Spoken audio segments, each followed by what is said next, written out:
The name of the lecture is Building Successful Social Slots for Asia, which brings the question, can there be successful social slots in Asia? So that's what we're going to talk about. But before that, let me introduce myself. I originally came from Playtech, where I wrote specs for more than 80 slot games. Then I moved on to Playtika in its very early days, where I became the content manager for Slotomania and Caesars Casino. And since then, I've been consulting for social slot companies, specializing in game popularity. Now, let's talk about the Asian market. This is from Newzoo. As you can see, population 2.2 billion, online population 1.2 billion, gamers 900 million, games revenue 44.6 billion, and mobile game revenues 20.4 billion. So it is a very small market. But no, I'm kidding, it's actually a very big market. It would be wise to get into it. Now, those was not social slot numbers. Let's talk about social slots. If you think about those numbers, the scale of those numbers, what they mean is 10 to 15 million monthly players on your social slot in Asia is the equivalent of, it's a good average game. It's the equivalent of 1.2 million monthly players in the West for a social slot. So if you have a good average game of 1 to 2 million monthly players, in Asia, that would be 10 to 15 million monthly players. However, no social slot game has reached those numbers. Some social slot games have broken into the market, and they claim they're successful, but they are not this successful. This means they have a very small chunk of the market. It hasn't really broken through. What we want to do is to break through. So why are there no successful social slot games in the market? Which also begs the question, can there be successful social slot games in the market? So let's look at the facts. There's gambling in the East, there's addictive behavior, there's online gaming, and there's addictive online gaming behavior, which means that the potential is there. So why doesn't it work? Why hasn't it worked yet? What are we looking for? The main difference, the only difference between the East and the West is culture. We have differences in history, in religion, in values, in capitalism, which is a value, but it's also a way of life, in one's place in society, and in the aesthetic. However, differences in culture do not mean differences in human nature. Human nature is the same everywhere. And slot games are human nature, which means that slot games can be transferred successfully to Asia. How do we do that? Let's look at the different elements of a social slot game and see where the problem is. There's graphics. That's a big element. Graphics can be tweaked a little bit to make to look a little more like other Asian games, can make to look less like Asian games, like Eastern games, less like Western games. I don't think that's the problem. Themes. That means what is each slot game about? Say, for example, you have a slot game about Egypt, about Pharaoh. Do you think that carries the same weight in China, say, as it does in the UK? I think maybe it doesn't, so let's get back to that. Whoops, sorry. Math. Math is basically you can choose high volatility, low volatility. You can play around with the math. At the end of the day, you'll find the right path for the players, so that's not the problem. Economy. We've got working game economies that are kind of like social slot games all over the casual gaming community, casual gaming world, so that's probably not the problem. And gamification, the same thing. Lots of casual games have gamification that is similar, gamification that is similar to the West, and that works just fine. So, there's our weak spot, themes. To find out how to do themes the right way in the Asian market, we have to reverse engineer it. Step one, what is the emotional poignancy that is touched in the players when you play successful themes in the West. You find that emotional poignancy. Let's call it right now X. What carries the same emotional poignancy, X, in the Asian market? And then you find out what themes you have to do in the East. Now, remember that you have to follow this process again and again for each different country, because each country carries a different culture and a different history and so on. Now, let's do step one. Western players play for nostalgia, escape, fantasy, and hopes and dreams. You notice the common denominator there? People play social slot games to escape. They do it to run away into a fantasy world, in the future, in the past, in their dreams. This is what they are looking for. Now, let's have some examples. A while ago, I gave a lecture in Casual Connect about top 10 themes that usually work, and that all top 10 slot games fall into those themes. Here are some of them. An Egypt slot game. In Egypt, Egypt in social slots in the West is basically stupid-proof. You can do a bad social slot, you can do, the theme is about Pharaoh or Cleopatra, and it'll work. Now, in the West, we all know, we don't have to really know anything about Egypt. We know there was a Pharaoh, we know there was Cleopatra, we know there are big, impossible buildings called pyramids, and that there are tombs, and inside there are also treasures. So that is something we know almost from birth in the West. It's part of our legend. Is it the same thing? Do they have the same legend in the East? Two. Oh, hold on.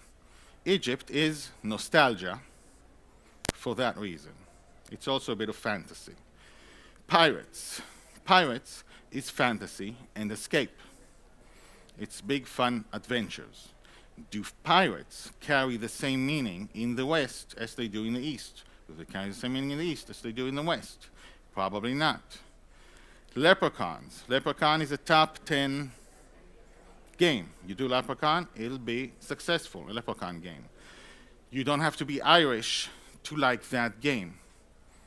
Everybody knows, in the West, they know this, again, almost from birth, that there's a fantasy creature that gives you money. So that's both fantasy and hopes and dreams, which is what Riches is about. Would this translate well into Asia? Probably not. Arabia, all the 1001 Nights, all the Sinbad, Aladdin, and so on.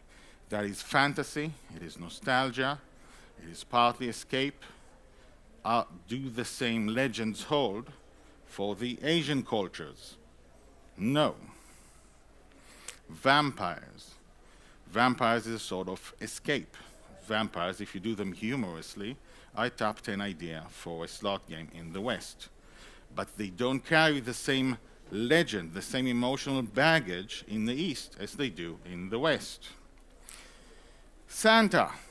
Santa is a great game to have, especially around Christmas time.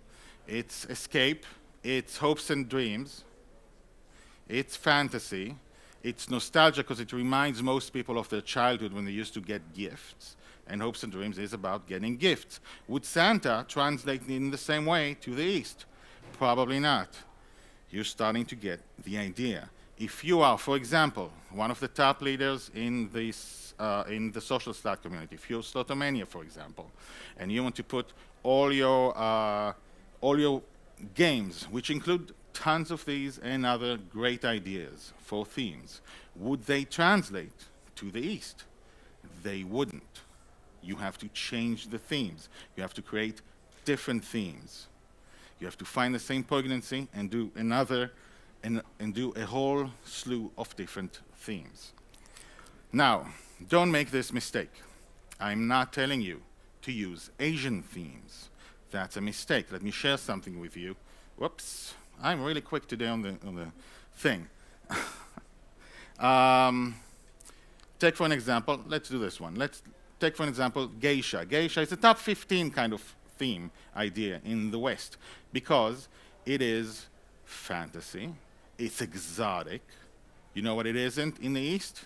It isn't fantasy. It isn't exotic. It isn't a legend. So it is in no way an escape. Now, I have had the pleasure of working for different companies, and some of them have tried to do specific country-themed themes or country-themed games. For example, games in South America try to do Latin themes for the Latin audience, and none of these have worked. Some people have tried to do British themes for a British audience. Hasn't worked. Some of them have tried to do different European countries specific, and that hasn't worked either, because they are not nostalgia, fantasy, or escape when you talk about me. You have to talk about something outside yourself. So doing geisha, for example, shouldn't be a top 10 theme or top 15 theme in Asia. It isn't fantasy, it isn't nostalgia, and it isn't escape. All right? Again, we must find the emotional core behind the popular Western theme and translate it and find the equivalent theme for the same thing in the East. Again, per country. How do we do that? Hold on. How do we do that? Let's sum up what we've talked about. We have to reverse engineer. Step one, what emotional poignancy is touched in successful themes in the East. You take that emotion X per theme, per Egypt theme, per Santa theme, and so on, and you find the equivalent in the East. That takes research and some guessing. And remember to follow this process for each different country, because different countries carry different cultures. Western players play for nostalgia, escape, fantasy, hopes, and dreams. This is the recipe.